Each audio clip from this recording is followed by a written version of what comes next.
পুত্ৰৰ হত্যাকাণ্ড সংঘটিত হৈছে পুনৰ পুত্ৰৰ হাতত প্ৰাণ কৈছে পিতৃৰ এবাৰ পিতৃক খুচিয়াই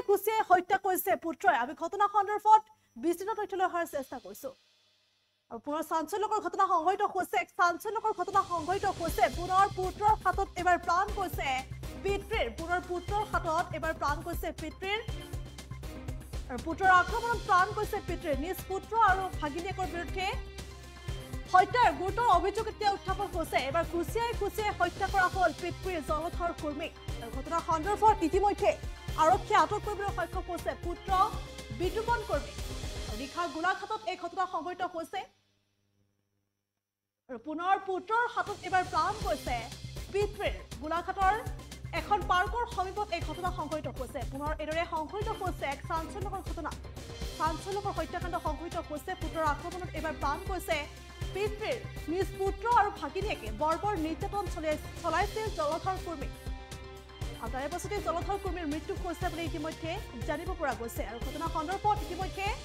বিতুপন কৰ্মীক পুত্ৰ বিতুপন কৰ্মীক আটক কৰিবলৈ সক্ষম হৈছে আৰক্ষীয়ে আৰু জানিব পৰা মতে পত্নীৰ মৃত্যুৰ পাছত দ্বিতীয় বিবাহ পাতিছিল ব্যৱসায়ী জলধৰ কৰ্মীয়ে আৰু তাকে লৈ দীৰ্ঘদিন ধৰি পুত্ৰ আৰু অৰ্থাৎ পৰিয়ালৰ সৈতে সংঘাতৰ সৃষ্টি হৈছিল পিতৃয়ে দ্বিতীয় বিবাহ পাতিছিল আৰু যাৰ বাবে পৰিয়ালৰ সৈতে সংঘাতৰ সৃষ্টি হৈছিল পুত্ৰই সেই কথা মানি লোৱা নাছিল আৰু যাৰ বাবে দীৰ্ঘদিন ধৰি সংঘাতৰ সৃষ্টি হৈছিল আৰু সেই সংঘাতে কিন্তু পৰৱৰ্তী সময়ত ভয়ংকৰ ৰূপ ধাৰণ কৰা এতিয়া পৰিলক্ষিত হৈছে শুক্ৰবাৰৰ সন্ধিয়া গোলাঘাট নগৰৰ যমুনা পাৰ্কত এই ঘটনা সংঘটিত হৈছে আৰু যমুনা পাৰ্কত জলধৰ কৰ্মীয়ে দ্বিতীয় পত্নীৰ সৈতে বহি আছিল আৰু তেনে সময়ছোৱাত পুত্ৰ বিতুপন কৰ্মী আৰু ভাগিনীয়েক জয়ন্ত কৰ্মী সেই স্থানত উপস্থিত হৈছে আৰু উপস্থিত হৈ নিৰ্মমভাৱে আক্ৰমণ কৰাৰ অভিযোগ এতিয়া উত্থাপন হৈছে এখন গাড়ীৰ ভিতৰত সোমোৱাই শাৰীৰিকভাৱে আক্ৰমণ কৰিছিল জলধৰ কৰ্মীক আৰু পৰৱৰ্তী সময়ত কিন্তু চিকিৎসালয়ত ভৰ্তি কৰা হৈছিল জলধৰ কৰ্মীক কিন্তু ভৰ্তি হোৱাৰ পথতে মৃত্যুক সাৱটি লৈছে জলধৰ কৰ্মীয়ে আৰু ইতিমধ্যে ঘটনা সন্দৰ্ভত পুত্ৰ বিতুপন কৰ্মীক আৰক্ষীয়ে আটক কৰিবলৈ সক্ষম হৈছে আৰু যদিও ভাগিনীয়েক জয়ন্ত কৰ্মী ইতিমধ্যে পলাতক অৱস্থাত আছে আনহাতে পুত্ৰ বিতুপন কৰ্মীৰ লগতে জলধৰ কৰ্মীৰ পৰিয়ালৰ লোকক ঘটনাৰ সন্দৰ্ভত সোধাত মন্তব্য দিয়াৰ পৰা ইতিমধ্যে বিৰত আছে বুলি জানিব পৰা গৈছে আৰু ঘটনাই বৰ্তমান চাঞ্চল্য বিৰাজ কৰা পৰিলক্ষিত হৈছে আৰু গোলাঘাটত নিশা এই ঘটনা সংঘটিত হৈছে গোলাঘাটৰ যমুনা পাৰ্কত এই ঘটনা সংঘটিত হৈছে আৰু পিতৃয়ে দ্বিতীয় পত্নীৰ সৈতে পাৰ্কত বহি আছিল আৰু তেনে সময়ছোৱাতে সেই স্থানত উপস্থিত হৈছিল পুত্ৰ বিতুপন কৰ্মী আৰু জয়ন্ত কৰ্মী আৰু বিতুপন কৰ্মী উপস্থিত হৈ জলধৰ কৰ্মীক প্ৰহাৰ কৰে আৰু তাৰে পাছতে কিন্তু চিকিৎসালয়ত ভৰ্তি কৰা হৈছে কিন্তু চিকিৎসালয় নিয়াৰ পথতে মৃত্যুক আঁকোৱালি লৈছে ব্যৱসায় জলধৰ কৰ্মীয়ে লগতে দ্বিতীয় বিবাহ পাতিছিল পিতৃয়ে আৰু সেই দ্বিতীয় বিবাহত কিন্তু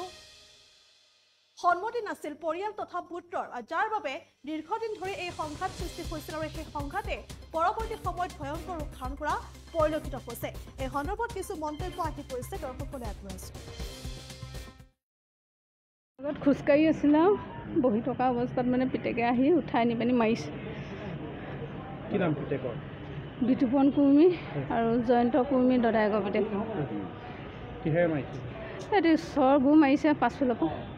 তাৰপৰা চুচুৱাই লৈ গ'ল মই পুলিচলৈ ফোন কৰোঁ মানে মই নেদেখিলোঁ গাড়ীত উঠাই মাৰিয়ে পেলালে চুচুৱাই নিছে ডিঙিত গাড়ীখনৰ ভিতৰত ডেথ কৰি দিছে মাৰি আৰু ভাগিনীয়েক নহয় ভায়েকে হ'ব দদায়েকৰ পিতেক অঁ এইটোৰ নাম হেৰি জয়ন্ত কৰ্মী আপুনি কৈছিলেনে যে তেওঁলোকক বচাবৰ চেষ্টা কৰিছিলে কৈছোঁ মই পাছফালে গৈছোঁ এগৰাকী আছে দুইগৰাকী গৈছোঁ মই পুলিচলৈ ফোন কৰিব খুজিছোঁ নেমাৰিবি কৈছোঁ নাই নুশুনে সিহঁতি তাৰমানে মই পুলিচলৈ ফোন কৰোঁ মানে চুচৰাই লৈয়ে গ'ল আন্ধাৰ যে কেইটামান বজাৰ 6:40 মানত মানে তেখেতলোকৰ আগতো তেনেকৈ মাৰপিট ঘৰত কৰি থাকে ডাঙৰতে কেইবাবাৰো মাৰিছে সৰুটোও মাৰিছে কি কৰে ডাঙৰটো কিবা চাকৰি নকৰে একো বাপেকৰ হেৰিতে চলে মাৰপিট কৰে আৰু বাপেকক টকা খোজে নিয়ে দেউতাকে বাগান আছে কাৰবাৰ কৰে আপোনাৰ সৈতে যিটো হেৰি এইটো কি হেৰি আছে কথাটো ক্লিয়াৰকৈ ক'ব সুবিধা হ'ব ইনভেষ্টিগেশ্যনৰ সুবিধা হ'ব মই একো নাই নাপাওঁ টকা পইচা থকা মানুহ বাচি যাব মানে আপুনি এতিয়া কি বিচাৰিছে মুঠতে ন্যায় লাগে, মানুহটো ন্যায় পাব লাগে। কেনেদৰে ন্যায়টো পাব? ন্যায়টো মানে কি সিহঁতক শাস্তি দিব লাগে, দুয়োটাই যে মাৰিছে। এতিয়া বাপেকক অধিকাৰ ক'ত পালে ইমান মাৰিবলৈ? হে নিজৰ বাপেকক তেনেকুৱা পুত্ৰ দুইজনে তেওঁৰ নহয় নহয়, এজন নহয়, এইটো চয়ন কুৰ্মী পিতেক জয়ন্ত কুৰ্মী, এইটো হ'ল বিতুপন কুৰ্মী, হ'ল জলধৰ কুৰ্মী পিতেক ডাঙৰটো। নাই ধৰা, গম পোৱা নাই এতিয়ালৈকে মই। সেয়াই আৰু গোচৰ দিছোঁ, ন্যায় পাব লাগে। বিতুপন কুৰ্মী আৰু জয়ন্ত কুৰ্মী